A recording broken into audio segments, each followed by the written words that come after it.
സങ്കീർത്തനങ്ങൾ അധ്യായം 74. ദേവാലയത്തിൻ്റെ നാശത്തെക്കുറിച്ച് വിലാപം. ദൈവമേ, ഞങ്ങൾ എന്നേക്കുമായി തള്ളിക്കളഞ്ഞതെന്തുകൊണ്ട്? അങ്ങയുടെ മേച്ചിൽപ്പുറത്തെ ആടുകളുടെ നേരെ അങ്ങയുടെ കോപം ജ്വലിക്കുന്നതെന്തുകൊണ്ട്? അങ്ങ് പണ്ടേ തിരഞ്ഞെടുത്ത ജനത്തെ, അങ്ങ് വീണ്ടെടുത്ത് അവകാശമാക്കിയ ഗോത്രത്തെ ഓർക്കണമേ. അവിടുന്ന് വസിച്ചിരുന്ന സിയോൻ മലയെ സ്മരിക്കണമേ. അന്തമറ്റ നഷ്ടാവശിഷ്ടങ്ങളിലേക്ക് അങ്ങ് പാദങ്ങൾ തിരിക്കണമേ. ദേവാലയത്തിലുള്ളതെല്ലാം ശത്രു നശിപ്പിച്ചിരിക്കുന്നു. അങ്ങയുടെ വൈരികൾ അങ്ങയുടെ വിശുദ്ധ സ്ഥലത്തിൻ്റെ നടുവിൽ അലറി. അവിടെ അവർ തങ്ങളുടെ വിജയക്കൊടി നാട്ടി. മരം വെട്ടുകാർ മരം മുറിക്കുന്നത് പോലെ അവർ ദേവാലയത്തിൻ്റെ കവാടത്തിലെ കടഞ്ഞെടുത്ത അഴികൾ മഴുകൊണ്ടും കൂടം കൊണ്ടും തകർത്തു. അങ്ങയുടെ ആലയത്തിന് അവർ തീ വച്ചു. അങ്ങയുടെ നാമം വസിക്കുന്ന ശ്രീകോവിൽ അവർ ഇടിച്ചു നിരത്തി അശുദ്ധമാക്കി. അവരെ നമുക്ക് കീഴടക്കാം എന്ന് അവർ തങ്ങളോട് തന്നെ പറഞ്ഞു. ദേശത്തെ ആരാധനാ കേന്ദ്രങ്ങളെല്ലാം അവർ അഗ്നിക്കിരയാക്കി.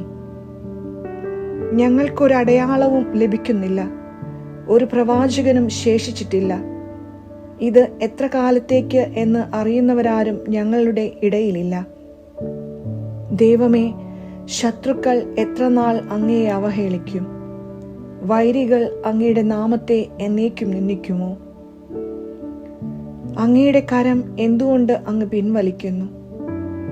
അങ്ങയുടെ വലത്തുകൈ എന്തുകൊണ്ട് അടക്കി വച്ചിരിക്കുന്നു?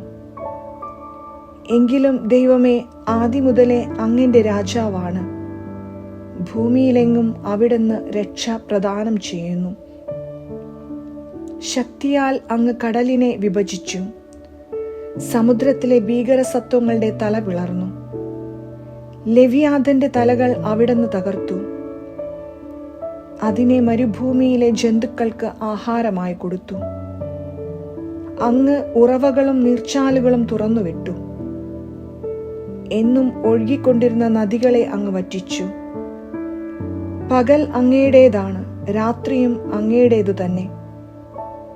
അവിടുന്ന് ജ്യോതിസ്സുകളെയും സൂര്യനെയും സ്ഥാപിച്ചു.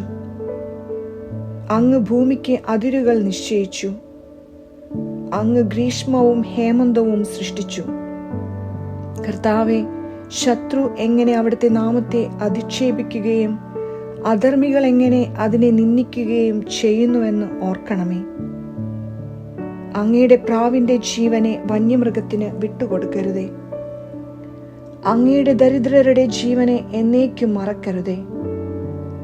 അങ്ങയുടെ ഉടമ്പടിയെ പരിഗണിക്കണമേ. ഭൂമിയുടെ ഇരുണ്ടയിടങ്ങളിൽ അക്രമം കുടിയിരിക്കുന്നു. മർദ്ദിതർ ലജ്ജിതരാകാൻ സമ്മതിക്കരുതേ. ദരിദ്രരും അഗതികളും അങ്ങയുടെ നാമം പ്രകീർത്തിക്കട്ടെ. ദൈവമേ, ഉണർന്ന് അങ്ങയുടെ ന്യായം വാദിച്ചുറപ്പിക്കണമേ. ദുഷ്ടർ എങ്ങനെ അങ്ങയെ നിരന്തരം അധിക്ഷേപിക്കുന്നുവെന്ന് ഓർക്കണമേ. അങ്ങയുടെ ശത്രുക്കളുടെ ആരവം, അങ്ങയുടെ വൈരികളുടെ തുടർച്ചയായ അട്ടഹാസം മറക്കരുതേ.